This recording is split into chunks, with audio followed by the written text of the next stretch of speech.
வணக்கம் எல்லோருக்கும். இந்த 2-3 நாளாக பெரிய அசம்பாவிதம். இன்றைக்கி பாலியல் துன்புறுத்தல் என்பது பெரிய சர்வசாதாரணமாக பல ஆண்டுகளாக நடந்துகிட்ருக்குது.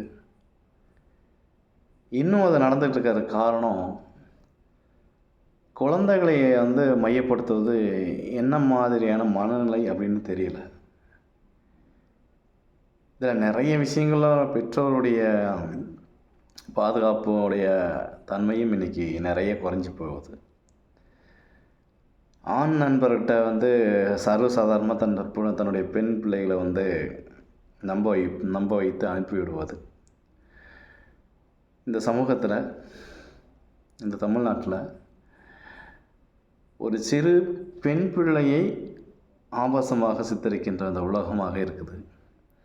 ஒரு ஆண்கள் இந்த உலகத்தில் ஒரு சிறு பிஞ்சிடம் போய் எந்த விதமான ஆபாசத்தை கண்டிருக்க முடியும்?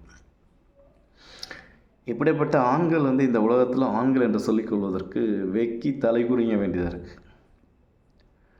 அந்த பிஞ்சு விரல்கள், அந்த பிஞ்சு உடம்பு, அந்த பிஞ்சு முகங்கள், அதற்கெல்லாம் என்ன தெரியும்? இதை பற்றின ஒரு விஷயமே ஒரு அறிவே இருக்காது, ஒரு புரிதலே இருக்காது. அன்பாக ஆசையாக தெரிந்தவர்கள் அப்படின்ட்டு தானே மையப்படுத்தி தானே அந்த குழந்தைகளே பழகும். அப்படிப்பட்ட சூழலில் நயவஞ்சக கும்பல், நாசகார கும்பல், இதையும் ஒரு தாய் அனுமதிச்சிருக்கா. ஒரு பெற்ற பிள்ளையை இந்த விஷயங்கள்லாம் நிறைய விஷயங்களில் சொல்ல முடியாது.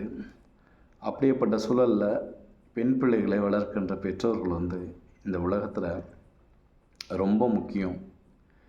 சுய கட்டுப்பாடோடு நம் பிள்ளைகளை தன் பாதுகாப்போடு வளர்க்கின்ற அந்த ஒரு காலம் இருந்தால் மட்டும்தான் பெண்களுக்கு பெரிய வீரத்தையும், வெளியில் போனாலும் எதிர்த்து நிற்கின்ற துணிவையும் கற்றுக் கொடுத்து வளர்த்தா மட்டும்தான் இந்த உலகத்தில் இந்த மாதிரி தவறுகளை நம்மளால் இருந்துப்பிக்க முடியும். எல்லா இடங்களிலுமே இன்றைக்கி எல்லாராலையும் பாதுகாப்பு தர முடியாது. ஆனால் இதை ஒழிப்பதற்கு தனக்குத்தானே ஒரு தைரியத்தையும் ஒரு வீரத்தையும் வளர்த்து பெண்களை வச்சுருந்தா மட்டும்தான் யார் எங்கே எப்படி எந்த புத்தில் எந்த பாம்புனுங்கிறத யாராலையும் கண்டுபிடிக்க முடியாது. அப்போ எங்கே மாட்டிக்கிறோமோ அந்த இடத்துல தப்பிக்கின்ற ஒரு தைரியத்தையும் ஒரு வீரத்தையும் ஒரு பயிற்சியுமே இந்த உலகத்தில் நம்ம ஒவ்வொரு பெண்ணுக்கும் நாம் கற்றுக் கொடுக்க வேண்டிய அவசியம் ரொம்ப முக்கியம். யாரிடையுமே சகஜமாக பழகக்கூடிய பண்பு ஒரு மேலை நாட்டு கலாச்சாரம் இன்றைக்கி இந்த உலகத்தில் வந்துட்டுருக்கு. நிறைய போதை ஆசாமிகள் இந்த உலகத்தில் உலாவி கொண்டுட்ருக்காங்க. பெரிய உடல் பசியை தீர்த்து கொள்வதற்காக யாரோ எந்த ஒரு இதை கிடைச்சாலும் போதும் அப்படின்னு நினச்சிட்டுலாம் இந்த உலகத்தில் நினச்சிட்ருக்காங்க. அதனால் இந்த உலகத்தில், இந்த தமிழ்நாட்டில் இது மாதிரி அட்டூழியங்கள் காலங்காலமாக நடந்துகிட்ருக்கு.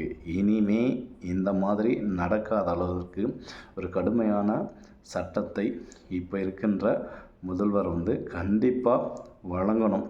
அப்படி வழங்கி அந்த மாதிரி ஒரு சுச்சுவேஷனில் அமைச்சா மட்டும்தான் இந்த தமிழ்நாட்டில் இருக்கின்ற எல்லோருக்குமே மிகப்பெரிய ஒரு பயம் ஏற்படும். அப்போ தான் ஒவ்வொரு உயிரையும் தொடுவதற்கு, ஒவ்வொரு பெண்ணையும் தொடுவதற்கு கனவுல கூட அவன் நினைக்கக்கூடாத அளவிற்கு இந்த உலகத்தில், இந்த தமிழ்நாட்டில் ஒரு சட்டத்தை இயற்றி சீக்கிரமாக இந்த மாதிரி செய்கின்ற குற்றவாளிகளை மிகுந்த கொடும் தண்டனையை கொடுத்து அதை நிறைவேற்றணும். அன்றைக்கி தான் மக்கள் நிம்மதியாக இந்த பெண் பிள்ளைகளை பெற்றவர்கள் நடமாடுவாங்க. தயவுசெய்து சீக்கிரமாக அந்த தீர்ப்பை எதிர்பார்க்குறேன். மக்களில் ஒருவனாக பெண் பிள்ளைகளை பாதுகாப்பது நம்முடைய கடமை. நன்றி.